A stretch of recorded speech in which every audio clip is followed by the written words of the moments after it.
I still remember the way my sister held onto my hand that day. Her tiny fingers were shaking, but her grip was firm, like she was holding on to the last bit of strength she had left. I squeezed her hand back, trying to be strong for her, for both of us. Mia was only 8 years old, but she had already seen more pain than any child should. And today, she was about to face the man responsible for it all, our father. I sat beside her in the cold courtroom, my heart pounding. The air was heavy, filled with whispers and the sound of shuffling papers. Our mother sat on the other side of the bench, her eyes red from crying. She hadn't looked at us once since we walked in. Maybe she was too ashamed, maybe she was too scared. I didn't know anymore. What I did know was that Mia and I had spent the last year in fear, hiding from the very person who was supposed to protect us. Our father had always been a man of control. His words were law, his anger unpredictable. He never raised a hand to us, but his voice was enough to make walls tremble. And when he turned that anger on Mom, we learned to stay silent, to disappear into the corners of the house, hoping he'd forget we existed. But Mia? She was different. She never stopped hoping, even after the night he threw a plate across the kitchen, missing Mom by inches. Even after the time he locked us in our rooms for hours just because we spilled juice on the floor. She still believed he could change, until the night everything shattered, the night we left. Now sitting in that courtroom, I could feel the weight of what was about to happen. The judge called Mia's name. She let go of my hand and stood up, her little frame trembling as she walked to the witness stand. I held my breath, and then, in the quietest yet strongest voice I had ever heard, Mia began to speak.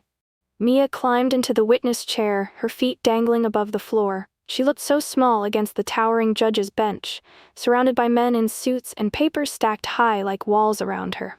But when she spoke, her voice, soft, steady, cut through the silence like a knife. "My name is Mia Parker," she said, gripping the arms of the chair. "I'm 8 years old." The judge gave her a gentle nod. "Thank you, Mia. Do you know why you're here today?" She swallowed hard, glancing at me for just a second. Then, she turned back to the judge. "Yes, I'm here to tell the truth." A murmur rippled through the courtroom. Our father's lawyer leaned forward, adjusting his tie. Our father himself, sitting at the defendant's table, didn't move. His face was stone, his hands folded neatly in front of him. I knew that look. It was the same one he used when he wanted people to believe he was a good man. But Mia wasn't fooled. "Can you tell us about your father?" the prosecutor asked gently. Mia's fingers curled into fists in her lap. "My dad yells a lot," she said. "He gets mad really fast, and when he does, he scares me." My stomach twisted. "He never hit me," Mia continued, her voice quiet but firm. "But he threw things. He broke things. One time he got so mad that he knocked over a whole table, and the glass went everywhere. My mom was crying, but she told me not to move, not to make a sound." She took a shaky breath. I was really scared. I looked at Mom. She was staring at her lap, gripping the edge of her dress so tightly her knuckles were white.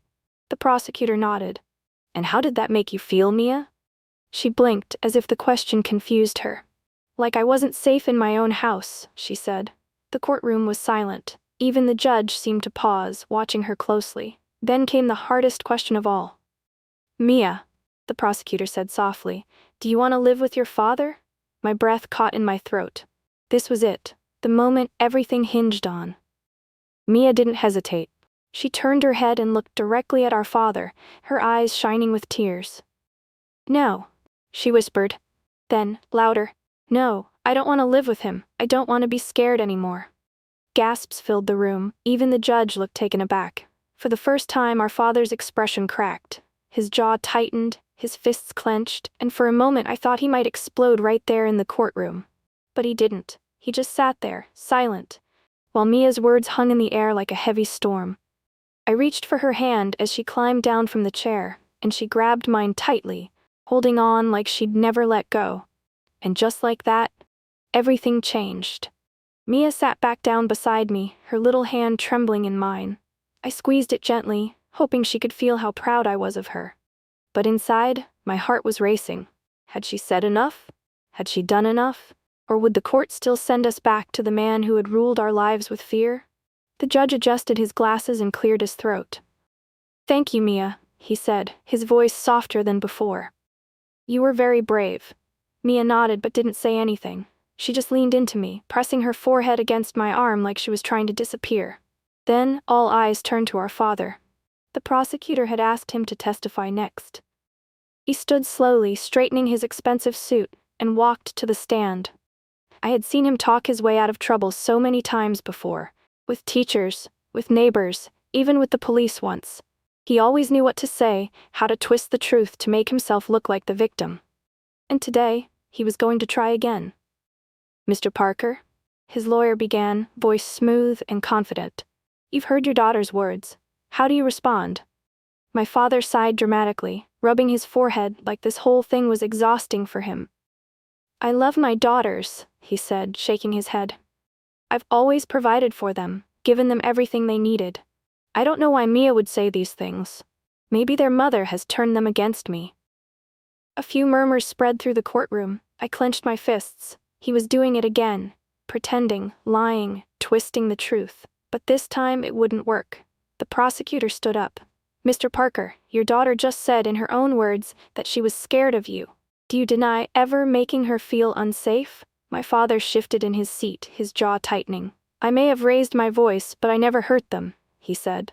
Sometimes kids exaggerate. Mia is young, maybe she doesn't remember things correctly. Mia's head snapped up. I remember everything, she said suddenly, her voice clear and strong. The room went silent. My father turned, looking at her like he couldn't believe she had dared to speak. But Mia didn't flinch. You think I forgot? She said, her little voice shaking. I didn't. I remember every time you scared us, every time you threw things, every time you made Mom cry. I remember hiding under my bed because I was afraid you'd come into my room. I remember waking up at night and hearing you yell. Her eyes filled with tears, but she didn't stop. And I remember the night we left, because that was the first night I felt safe. My father's face paled. For the first time, he had no words. The judge leaned forward.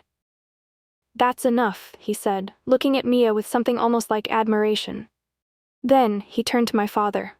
Mr. Parker, I think we've heard enough to make a decision.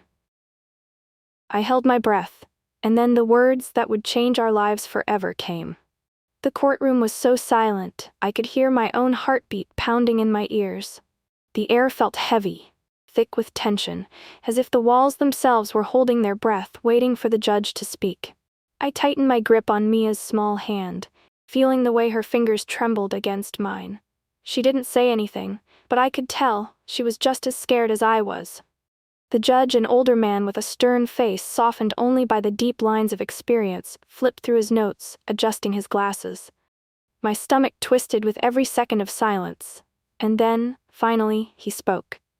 In cases like this, the safety and well-being of the children come first, he said, his voice steady, firm, leaving no room for doubt. Based on the testimony we've heard today, it is clear that returning Mia and her sister to their father would not be in their best interest. Mia's fingers tightened around mine instantly. I could feel the slight tremor in her hands, the way she held on to me like I was the only solid thing in the world. Therefore, the judge continued, glancing between us and our mother, sole custody is granted to their mother. Mr. Parker will have no visitation rights at this time. A gasp rippled through the room. Maybe it was from my mother, maybe it was from me, I couldn't tell. All I knew was that, in that moment, something inside me broke free. A wave of emotions crashed over me, overwhelming, almost too much to process at once. Relief so strong it made my chest ache. Shock that this was really happening, that we weren't being sent back to him. And fear that somehow, someway, this would still be ripped away from us, that he'd find a way to pull us back into his grasp. And then I felt it, Mia's exhale, the way her small body sagged against me, her weight no longer tense with fear. It was like watching a bird finally slip from its cage, wings shaking but ready to fly. We were free. Suddenly a chair scraped against the floor, a sharp, grating sound that shattered the moment. This is ridiculous. My father's voice boomed through the courtroom, filled with rage, disbelief. He shot up from his seat, his face red, his hands clenched into fists at his sides. I'm their father. You can't just take them away from me. His voice, the voice that had once made me flinch, that had once controlled our entire lives, no longer had power here. The judge didn't so much as blink. Instead, he simply leveled my father with a look so cold, so final, that it sent a shiver down my spine. "Mr. Parker, sit down," he said, his voice calm but unshakable. "You have lost custody due to your own actions. Any further outbursts will result in removal from this courtroom." For the first time in my life, I saw something I never thought I'd see on my father's face. Defeat. He stood there, fists still clenched, his jaw tight. His eyes darted around the room as if looking for someone, anyone, to take his side. But no one did. His lawyer sat stiffly beside him, avoiding his gaze. The few people in the gallery whispered among themselves, their expressions unreadable. For years he had been the one in control, the one who made the rules, who decided what we could and couldn't do. He had shaped our lives with his anger, his manipulation, his need for control. And now he had nothing. I turned slowly, my eyes searching for the one person I needed to see most. Mom. She was sitting on the other side of the bench, frozen, her hands covering her mouth as tears streamed down her face. She wasn't crying from sadness. It was something else, something raw, something almost unrecognizable after years of fear. It was hope. Then, for the first time in years, she looked at us, not with guilt, not with hesitation, but with love, pure, unguarded love. That was all it took. Mia let go of my hand and ran straight to her.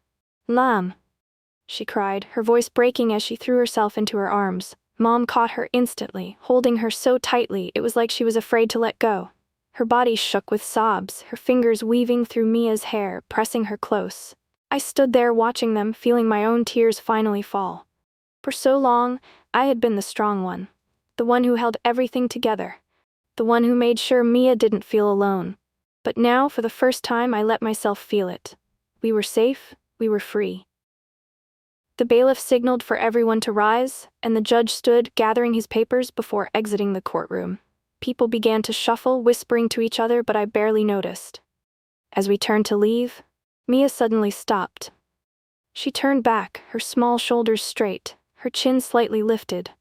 Our father was still sitting there, staring at nothing, his shoulders slumped like the weight of the world had finally fallen on him.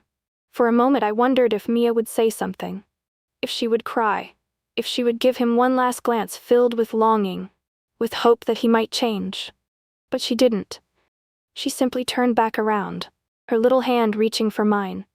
And together we walked out of the courtroom, toward a future that finally belonged to us. Thank you so much for watching. Mia's story is a powerful reminder that courage and truth can change lives. If this story touched your heart, don't forget to like this video. It really helps us reach more people.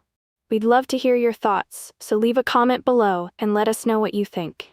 And if you enjoy stories like this, make sure to subscribe and turn on the notification bell so you never miss a new one.